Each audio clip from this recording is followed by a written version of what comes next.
रस माता की कहानी। एक बूढ़ी माँ ने एक बार एकादशी का व्रत रखा। बड़ी ही भाव भक्ति से पूजा अर्चना की। उन्हें वृद्धावस्था में क्या बाधा थी। वे तो अपने पुत्र पौत्र की सुख सुविधा के लिए व्रत रखने लगी थी।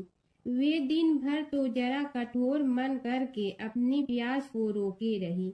दिन में पूजा पाठ किया, कथा सुनी और पंडित जी को मिट्टी के पात्र में भर कर पानी और ऋतु फल दान में दिए। दोनों भर भर कर वितरण किया। उन्हें गर्मी के कारण बहुत बेचैनी हो रही थी। इस कारण से बड़ी देर तक पानी में पड़ी रही और पानी के कुल्ला करती रही, मुंह धोती रही। तब कहीं थोड़ा बहुत धैर्य बंध पाया। धूप तो तेज पड़ ही रही थी, इस कारण बार बार मुंह सूख रहा था। बूढ़ी माँ बहुत बेचैन हो रही थी। एक बुढ़ापा और दूसरे एक भयंकर गर्मी। वृद्धावस्था की स्थिति को कुछ दूसरी ही प्रकार की होती है। जैसे तैसे रो धो के दिन कट पाया। अब पहाड़ सी रात सामने थी, उसको काटना बड़ा ही कठिन दिखाई दे रहा था। खटिया पर पड़े शांति नहीं मिल रही थी। वे बार बार करवट बदल रही थी। अनेक बार वे बाहर जाती और भीतर आती। उन्हें घर के अंदर शांति नहीं थी। वे पड़ी पड़ी एकादशी माता का स्मरण करती रही। वे कहती रही कि हे माता जी, आप मेरी लाज रखिए, आप ही मुझे शक्ति दे दीजिएगा जिससे मैं भली भांति आपका व्रत कर सकूं और ये पहाड़ सी रात शांति पूर्वक व्यतीत हो सके। प्यास के कारण बूढ़ी माँ की बेचैनी तो बढ़ ही रही थी। उन्होंने धैर्य रखने का बहुत प्रयास किया, किंतु सहनशीलता की सीमा टूट गई और वे घबरा कर एकदम चिल्ला पड़ी। बोली कि बचाओ बचाओ। अम्मा का चिल्लाना सुनकर परिवार भर के नर नारी, बच्चे और पड़ोसी एकत्रित होकर बूढ़ी अम्मा की खटिया के समीप पहुंच गए। सबने पूछा कि अम्मा जी, आपको क्या हो गया है? आप क्यों चिल्ला पड़ी थी? आप इस वृद्धावस्था में एक कठिन व्रत क्यों कर रही हैं? अम्मा जी, शक्ति से ही भक्ति होती है। थोड़ी ही देर में वे फिर से बोली कि अरे, हमारे तो प्राण ही निकलने जा रहे हैं। मेरी छाती पर ठंडे पानी का घड़ा रख दीजिए। नातियों ने दादी की छाती पर ठंडे पानी का पात्र रख दिया। तब कहीं उन्हें थोड़ा बहुत आराम मिला और थोड़ी देर के लिए उन्होंने अपनी आंखें बंद कर ली। एकादशी माता ने सोचा कि ये बूढ़ी अम्मा है तो बहुत कठोर, जरा जाकर उसकी परीक्षा लेना चाहिए। वे आधी रात को मुर्गा बनकर टेर लगाने लगी। मुर्गा की आवाज सुनकर दादी जल्दी से उठी और बाहर जाकर आसमान की ओर देखा, किंतु आसमान में कहीं उन्हें प्रातःकालीन तारा नहीं दिखाई दिया। वे सोचने लगी कि ये मुर्गा क्यों और कैसे बोल गया है। उन्हें प्यास तो बढ़ ही रही थी।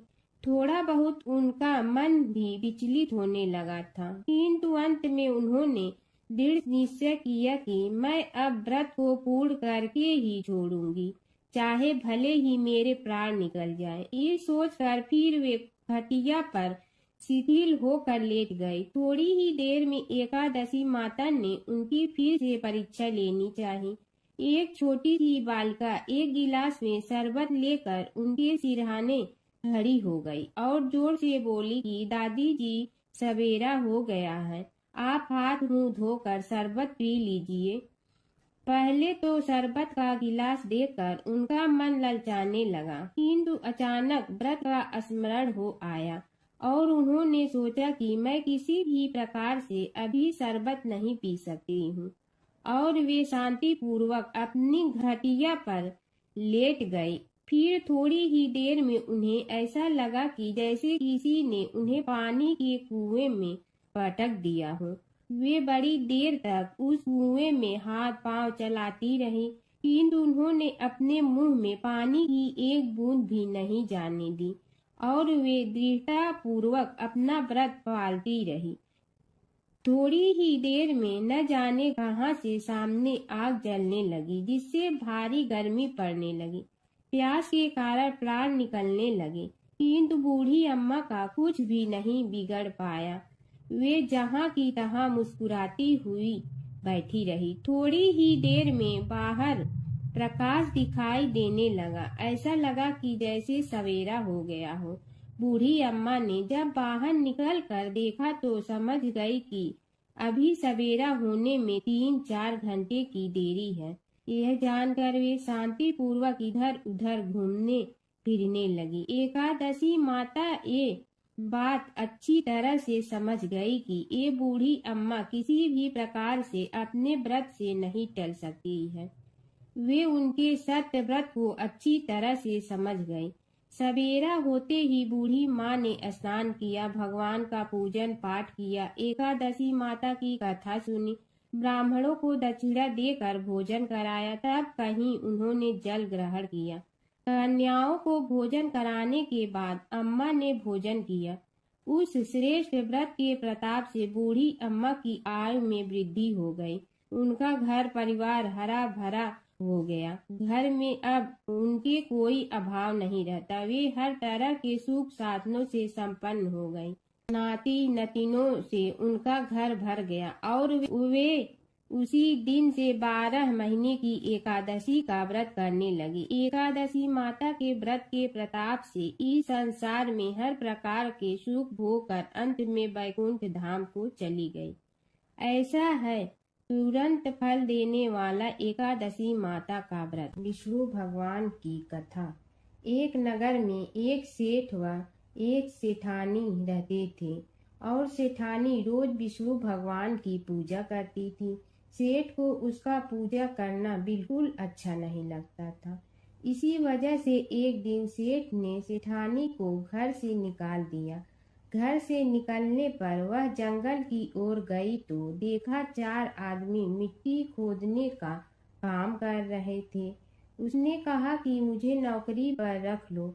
उन्होंने उसे रख लिया, लेकिन मिट्टी खोदने से सेठानी के हाथों में छाले पड़ गए और उसके बाल भी उड़ गए। वह आदमी कहते हैं कि बहन, लगता है तुम किसी अच्छे घर की महिला हो। तुम्हें काम करने की आदत नहीं है। तुम ये काम रहने दो और हमारे घर का काम कर लिया करो। वह चारों आदमी उसे अपने साथ घर ले गए और वह 4 मुट्ठी अनाज लाते और सभी बांट कर खा लेते। एक दिन सेठानी ने कहा कि कल से 8 मुट्ठी अनाज लाना। अगले दिन वह 8 मुट्ठी अनाज लाए और सेठानी पड़ोसन से आग मांग लाई। उसने भोजन बनाया, विष्णु भगवान को भोग लगाया, फिर सभी को खाने को दिया।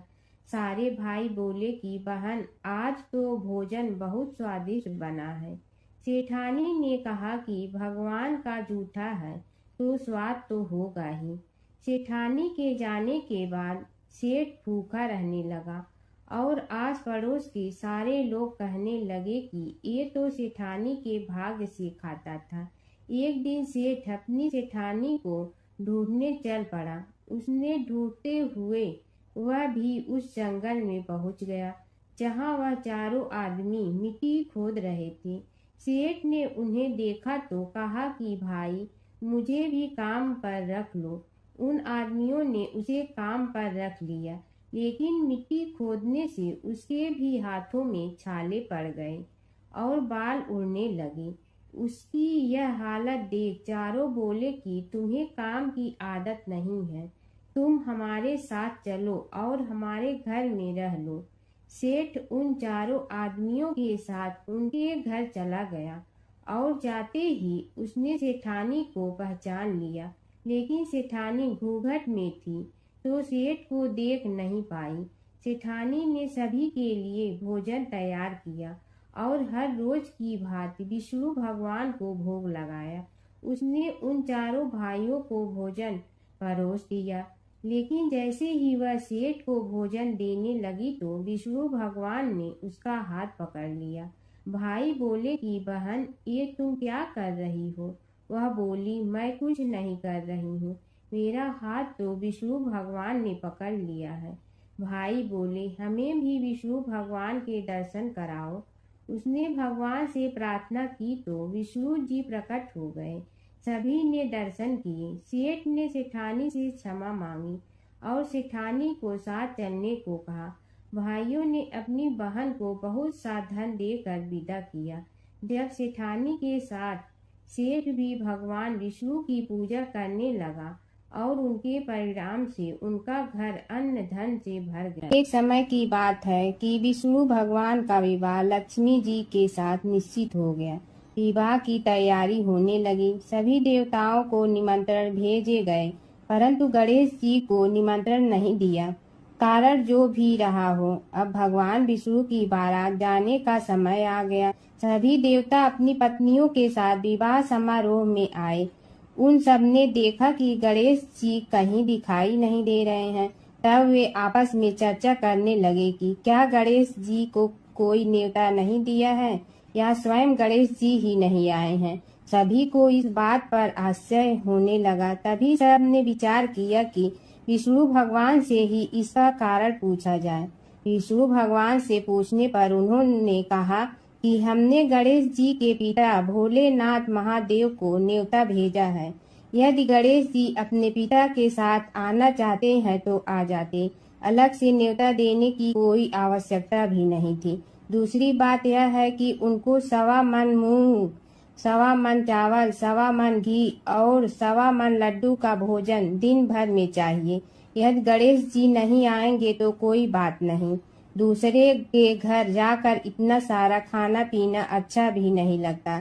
इतनी वार्ता कर ही रहे थे कि किसी एक ने सुझाव दिया, यदि गणेश जी आ भी जाए तो उनके द्वारपाल बनाकर बैठा देंगे कि आप घर की याद रखना। आप तो चूहे पर बैठकर धीरे धीरे चलोगे तो बारात से बहुत पीछे रह जाओगे। यह सुझाव भी सबको पसंद आ गया तो विष्णु भगवान ने भी अपनी सहमति दे दी। होना क्या था कि इतने में गणेश जी वहां आ पहुंचे और उन्हें समझा बुझा कर घर की रखवाली करने बैठा दिया गया। बारात चल रही थी, तब नारद जी ने देखा कि गणेश जी तो दरवाजे पर ही बैठे हुए हैं। तो वे गणेश जी के पास गए और रुकने का कारण पूछा। गणेश जी कहने लगे कि विष्णु भगवान ने मेरा बहुत अपमान किया है। नारद जी ने कहने लगे कि अपनी मूसक देना को आगे भेज दे तो वह रास्ता खोद देगी, जिससे उनके वाहन धरती में धंस जाएंगे। तब आपको सम्मान पूर्वक बुलाना पड़ेगा। अब तो गणेश जी ने अपनी मूसक सेना जल्दी से आगे भेज दी और सेना ने जमीन पोली कर दी। जब बारात वहां से निकली तो रथों के पहिए धरती में धंस गए। लाख कोशिश करे परंतु पहिए नहीं निकले। सभी ने अपने अपने उपाय किए परंतु पहिए तो नहीं निकले, बल्कि जगह जगह से टूट गए। किसी की समझ में नहीं आ रहा था कि अब क्या किया जाए। तब तो नारद जी ने कहा, आप लोगों ने गणेश जी का अपमान करके अच्छा नहीं किया। यदि उन्हें मना कर लाया जाए तो आपका कार्य सिद्ध हो सकता है और यह संकट टल सकता है। शंकर भगवान ने अपने दूत नंदी को भेजा और वे गणेश जी को लेकर आए। गणेश जी का आदर सम्मान के साथ पूजन किया। तब कहीं रथ के पहिए निकले। अब रथ के पहिए निकल के परंतु टूट फूट गए तो उन्हें सुधारे गए। पास के खेत में खाती काम कर रहा था, उसे बुलाया गया। खाती अपना कार्य करने के पहले श्री गणेशाय नमः कहकर गणेश जी की वंदना मन ही मन करने लगा। देखते ही देखते खाती ने सभी पहियों को ठीक कर दिया। तब खाती कहने लगा कि हे देवताओं, आपने सर्वप्रथम गणेश जी को नहीं मनाया होगा और न ही उनकी पूजन की होगी, इसीलिए तो आपके साथ यह संकट आया है। हम तो मूर्ख अज्ञानी हैं, फिर भी पहले गणेश जी को पूजते हैं, उनका ध्यान करते हैं। आप लोग तो देवतागण हैं, फिर भी आप गणेश जी को कैसे भूल गए। अब आप लोग भगवान श्री गणेश जी की जय बोल कर जाएं तो आपके सब काम बन जाएंगे और संकट कट जाएंगे।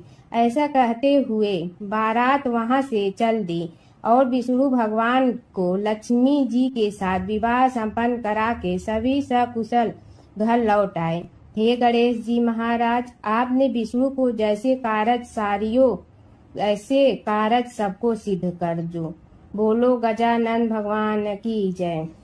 व्रत कथा के साथ पढ़ी और सुनी जाने वाली लपसी तपसी की यह कहानी। एक तपसी था। तपसी हमेशा भगवान की तपस्या में लीन रहता था। लपसी रोजाना सवा सेर की लपसी बनाकर भगवान का भोग लगाकर जीम लेता था। एक दिन दोनों लड़ने लगे। तपसी बोला, मैं रोज भगवान की तपस्या करता हूँ, इसलिए मैं बड़ा हूँ। लपसी बोला, मैं रोज भगवान को सवा सेर लपसी का भोग लगाता हूँ, इसलिए मैं बड़ा हूँ। नारद जी वहाँ से गुजर रहे थे। दोनों को लड़ता देखकर उनसे पूछा कि तुम क्यों लड़ रहे हो। लपसी ने खुद के बड़ा होने का कारण बताया और लपसी ने अपना कारण बताया। नारद जी बोले, तुम्हारा फैसला मैं करूँगा। दूसरे दिन लपसी और तपसी नहाकर अपनी रोज की भक्ति करने आए तो नारद जी ने छुपकर 1.25 करोड़ की एक एक अंगूठी उन दोनों के आगे रख दी। तपसी की नज़र उस अंगूठी पर पड़ी जो उसने चुपचाप अंगूठी उठाकर अपने नीचे दबा ली। तब लपसी की नज़र अंगूठी पर पड़ी, लेकिन उसने ध्यान नहीं दिया। भगवान को भोग लगाकर लपसी खाना खाने लगा। नारद जी सामने आए तो दोनों ने पूछा कि कौन बड़ा, तो नारद जी ने तपसी से खड़ा होने को कहा। वो खड़ा हुआ तो उसने नीचे दबी अंगूठी दिखाई पड़ी। नारद जी ने लपसी से कहा, तपस्या करने के बाद भी तुम्हारी चोरी करने की आदत नहीं गई, इसलिए लपसी बड़ा है और तुम्हें तुम्हारी तपस्या का कोई फल भी नहीं मिलेगा। तपसी शर्मिंदा होकर माफ़ी मांगने लगा। उसने नारद जी से पूछा, मुझे मेरी तपस्या का फल कैसे मिलेगा। नारद जी ने कहा, यदि कोई गाय और कुत्ते की रोटी नहीं बनाएगा तो फल तुम्हें मिलेगा। यदि कोई ब्राह्मण को भोजन करवा कर दक्षिणा नहीं देगा तो फल तुम्हें मिलेगा। यदि कोई साड़ी के साथ ब्लाउज नहीं देगा तो फल तुझे मिलेगा। यदि कोई दिए से दिया जलाएगा तो फल तुम्हें मिलेगा। यदि कोई सारी कहानी सुने लेकिन तुम्हारी कहानी नहीं सुने तो फल तुझे मिलेगा। उसी दिन से हर व्रत कथा कहानी के साथ लपसी तपसी की कहानी भी सुनी और कही जाती है। ओम जय जगदीश हरे, स्वामी जय जगदीश हरे। भक्त जनों के संकट क्षण में दूर करे। ओम जय जगदीश हरे। जो ध्यावे फल पावे, दुख बिन दे मन का। सुख संपत्ति घर आवे, कष्ट मिटे तन का। ओम जय जगदीश हरे। मात पिता तुम मेरे, शरण कहूँ किसकी। तुम विनय और न दूजा, आस करूँ जिसकी। ओम जय जगदीश हरे। तुम पूर्ण परमात्मा, तुम अंतर्यामी। पार ब्रह्म परमेश्वर, तुम सबके स्वामी। ओम जय जगदीश हरे। तुम बिंदा के सागर, तुम पालन करता। मैं मूर्ख कल काम, कृपा करो भरता। ओम जय जगदीश हरे। तुम हो एक अगोचर, सबके प्राणपति। किस विधि मिलूं दया में, तुमको मैं कुमति। ओम जय जगदीश हरे। दीन बंधु दुख हरता, तुम रक्षक मेरे। अपने हाथ उठाओ, द्वार बड़ा तेरे। ओम जय जगदीश हरे। विषय विकार मिटा, पाप हरो देवा। श्रद्धा भक्ति बढ़ाओ, संतन की सेवा। ओम जय जगदीश हरे। तन मन धन सब तेरा, स्वामी सब कुछ है तेरा। तेरा तुझको अर्पण क्या लागे मेरा।